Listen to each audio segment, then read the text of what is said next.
Hi hello నమస్తే welcome to PSR news. నేను మీ ప్రవళిక. ఇప్పుడు ఒక కాంట్రవర్సీ స్టోరీతో మీ ముందుకు వచ్చాను. సింగర్ సునీతకి దండం పెట్టి ఆధారాలు బయటపెట్టిన ప్రవస్తి. కీలక విషయాలు వెలుగులోకి వచ్చాయి. రియాలిటీ షో అంటే గొడవలు, గోలలు, ఎలిమినేషన్, నామినేషన్స్ ఇవన్నీ చాలా కామన్. అయితే పాడుతా తీయగా వీటన్నిటికీ విరుద్ధం సంగీత ప్రపంచాన్ని ఉర్రూతలోగించిన కార్యక్రమాన్ని గాన గంధర్వుడు ఎస్పి బాలసుబ్రహ్మణ్యం ఎంతో హుందాగా నడిపించేవారు. ఎలాంటి వివాదాలకు తావివ్వకుండా సంగీత ప్రియులకి వినుల విందు అందించేవారు. ఎంతో మంది గాయకులకు పాడుతా తీయగా కార్యక్రమంతో ఇండస్ట్రీకి పరిచయం చేశారు. అయితే బాలు గారి మరణం తర్వాత ఈ కార్యక్రమాన్ని ఆయన కుమారుడు ఎస్పి చరణ్ వ్యాఖ్యాతగా చూస్తున్నారు.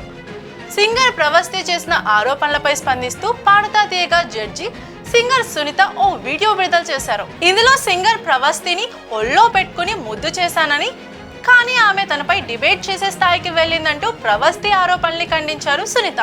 అయితే సునీత వ్యాఖ్యలను కౌంటర్ ఇస్తూ మరో వీడియో రిలీజ్ చేశారు సింగర్ ప్రవస్తి.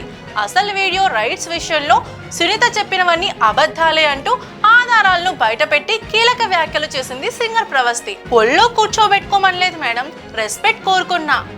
సునీత గారు, మీరు చాలా విషయాలు మాట్లాడారు. నన్ను చిన్నప్పటి నుంచి చూస్తున్నాను, ఒళ్ళో కూర్చోబెట్టుకుని ముద్దు చేశాను, అలాగని ఇప్పుడు చేయలేం కదా అని అన్నారు. నేను మిమ్మల్ని ఒళ్ళో కూర్చోబెట్టుకోమని అడగడం లేదు మేడం, ఒక మనిషిగా నాకు రెస్పెక్ట్ ఇవ్వమని అన్నాను. ఒక సింగర్గా నేను ఆ రెస్పెక్ట్ కోరుకున్నాను. రీల్లో మాట్లాడినట్టు రియల్ లైఫ్లో ఉంటే బాగుండేది మేడం. మీరు ఆ రీల్లో ఎంత బాగా మాట్లాడారో రియల్లో కూడా అంత బాగా మాట్లాడుంటే ఇదంతా జరిగేదే కాదు.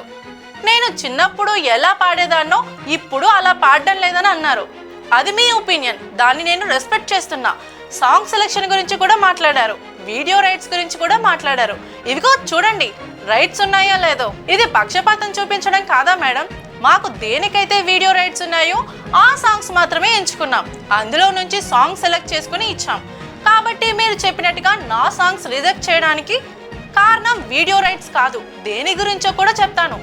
రాఘవేంద్రరావు గారి స్పెషల్ ఎపిసోడ్లో భాగంగా ఆయన సినిమాల్లోని భక్తి పాటల్లో నేను సాంగ్ సెలెక్ట్ చేసుకుని ప్రొడక్షన్ వాళ్ళకి పంపిస్తే ఇది ఇవ్వడం కుదరదని చెప్పారు. కానీ వేరే కంటెస్టెంట్తో అదే పాట పాడించారు. ఆమె లిరిక్స్ మర్చిపోయినా కూడా మంచి కామెంట్స్ ఇచ్చారు. మీరు సైకిల్ చేసి మరీ పాడించారు. మరి ఇది పక్షపాతం చూపించడం కాదా మేడం? మీరు మీ జడ్జిమెంట్ చెప్పకుండా ఎందుకు సైకిల్ చేశారనే దానికి కూడా మీరు సమాధానం చెప్పండి. మీకు పని ఉందని పాట వినకుండా జడ్జిమెంట్ ఇచ్చేశారు Ilaiyaraaja sir. SP Balu sir episode లో మీరు ఒక పాటకి అక్కడ లేకుండానే జడ్జిమెంట్ ఇచ్చేసి వెళ్లారు. కన్యాకుమారి అనే పాటకి మీరు షోలో లేకుండానే ఎక్కడికో వెళ్ళాలని ఆ పాటని వినకుండానే ముందే జడ్జిమెంట్ ఇచ్చేసి వెళ్ళిపోయారు. సాంగ్ వినకుండా చూడకుండా మీరు ఎలా జడ్జిమెంట్ ఇచ్చేసి వెళ్ళిపోయారో చెప్పండి. నేను ఎవరెవరి పేర్లో వాడానని అన్నారు. నేను వాళ్ళలో 2 పేర్లు మాత్రమే వాడాను, మరో 2 పేర్లు మీరు యాడ్ చేశారు. ఆ 2 పేర్లు నేను ఎక్కడా మాట్లాడలేదు. మీరు ఎక్కడ విన్నారో ఎలా విన్నారో నాకు తెలియదు మేడం. వాళ్ళ పేర్లు ఎక్కడా లేదు. శ్రీలత గురించి నేను పేరెత్తలేదు. నేను అడిగింది ఏంటంటే లిరిక్స్ మర్చిపోయిన వాళ్ళు, సరిగా పాడలేని వాళ్ళు ఎందుకు టాప్లో ఉన్నారని. లిరిక్స్ మర్చిపోయినా తప్పు కాదు, చేతి మీద రాసుకు వచ్చి పాడినా తప్పు కాదు. కామెడీగా మార్చేస్తారు దాన్ని మీరు. అప్పుడు అది కాంపిటీషన్ అని గుర్తు రాలేదు, కానీ చివరికి వాళ్ళకే ఎక్కువ మార్కులు వేశారు. ఇది కాదా పక్షపాతం చూపించడం అంటే? మ్యాంగో మ్యూజిక్లో నన్ను పాడించానని అన్నారే, ఇది అసలు నిజం. మన భారతం అనే సాంగ్కి చాలా పెద్ద లిరిక్స్ ఉంటాయి, అందులో డైలాగులు కూడా ఉన్నాయి. కానీ నేను ఎక్కడా మర్చిపోకుండా హార్డ్ వర్క్ చేసి పాడాను. కానీ లిరిక్స్ మర్చిపోయి చేతిపై రాసుకు వచ్చిన వాళ్ళని పొగిడితే కష్టపడే వాళ్ళకి హట్టింగానే అనిపిస్తుంది. మీరు మ్యాంగో మ్యూజిక్లో పాడే అవకాశాన్ని ఇచ్చారని మాట్లాడారు.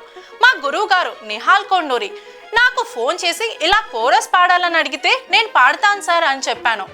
అలా నాకు అవకాశం వచ్చింది. నిన్ను మీ అమ్మని సేఫ్గా పంపించమని నేనే చెప్పానని కూడా అన్నారు. అసలు ఆ రోజు మా అమ్మ నాతో లోపలికి రాలేదు, మా అమ్మని లోపలికి రానివ్వలేదు. నాతో పాటు ఉన్నది మీ అసిస్టెంట్.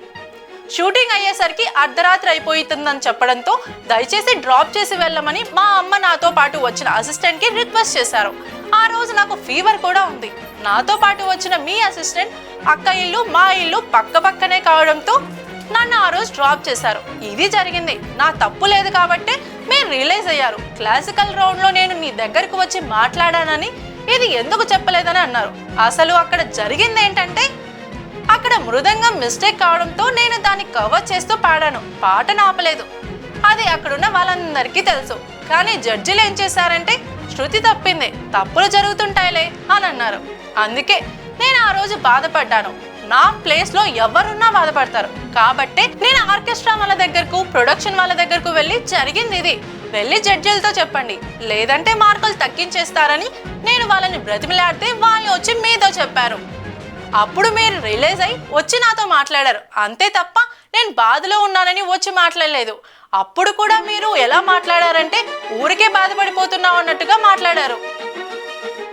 ఆ మాట నన్ను చాలా బాధ పెట్టింది.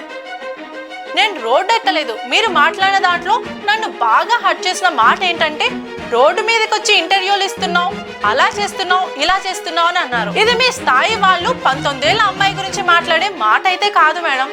నేను రోడ్డు ఎక్కి ధర్నాలేం చేయలేదు.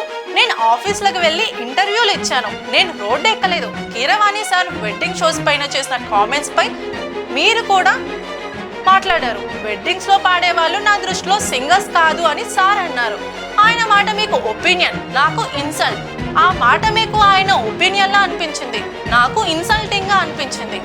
ఇది నా ఒపీనియన్. ఓటమిని తీసుకోలేకపోతున్నానని కూడా అన్నారు. నేను ఇప్పటికీ చాలా రియాలిటీ షోలకు వెళ్ళాను మేడం. అక్కడ కూడా ఎలిమినేట్ అయి వచ్చాను. కానీ ఏ రోజు నేను ఇలా బయటకు రాలేదు, బాధపడలేదు. మీరు నా వయసు గురించి మాట్లాడుతున్నారు.